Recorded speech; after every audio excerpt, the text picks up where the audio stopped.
Je pense que c'est la fin de l'écologisme municipal. Tout de suite, une précaution. Moi, je suis écolo de droite. Je crois à l'arbre avec ses racines et ses ramages. Je pense que dans un pays, s'il n'y a plus le civisme écologique, il n'y a plus de société possible. C'est-à-dire qu'en fait, l'homme, comme la plante, entre la terre et le ciel, a besoin d'humus et de lumière. Mais là, on parle d'autre chose. On parle de l'idéologie verte. Cette idéologie verte, elle a été rejetée. Il faut examiner pourquoi. D'abord, l'écologie qu'on nous impose, c'est une écologie punitive, une écologie radicale, une écologie carcérale. D'où elle vient? Elle vient de l'idée qu'il y a un grand soir. Le grand soir, c'est le retour à la mère nature, avec le parrainage, à l'époque, de Greta Thunberg, la Jeanne d'Arc de la couche d'ozone, qui entend les voix de la couche d'ozone. C'est parti comme ça.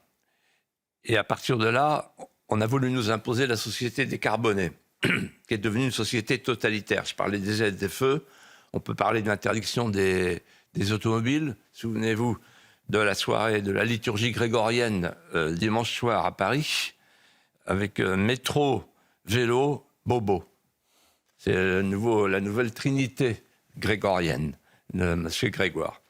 Et donc, phobie du sapin de Noël, phobie du calendrier grégorien, l'autre, phobie des crèches, phobie du Tour de France, phobie de toutes les traditions, et puis le no-kid, pas d'enfants parce qu'ils polluent, etc. Et donc ça, c'est un côté totalitaire. Les gens ont compris qu'en fait, l'écologisme, c'était une forme de totalitarisme. Et ça va plus loin, puisque c'est une écologie stérile, puisqu'elle prône la décroissance et la fin du productivisme concurrentiel. Et donc, elle pousse à la délocalisation de l'agriculture, la délocalisation de l'industrie, la délocalisation de toute notre richesse et la substitution d'un pays consommateur à un pays de producteur. C'est ça l'écologisme. Et enfin l'écolo-sociétalisme, ne l'oublions pas. C'est-à-dire qu'on nous parle de l'anthropocène. L'anthropocène, ça veut dire que c'est l'homme qui est le grand responsable du dérèglement climatique et maintenant du capitalocène. Pardon, du néologisme, c'est pas de moi. Qui veut dire l'homme responsable de toute la destruction de la planète. Et il me vient à l'esprit un souvenir. En 1999, je me souviens avoir croisé José Bové.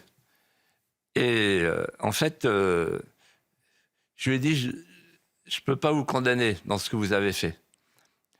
Qu'est-ce qu'il a fait? Il a démonté un McDonald's à Millau.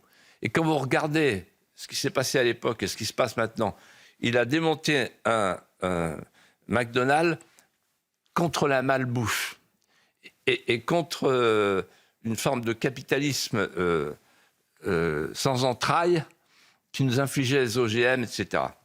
Aujourd'hui, qu'est-ce qu'on a? C'est plus José Bové. Aujourd'hui, on a des écolos qui jettent des louches de soupe sur l'Angélus de Millet. En d'autres termes, il n'y a plus aucun rapport entre l'acte et la cause. C'est la fin de l'écologisme.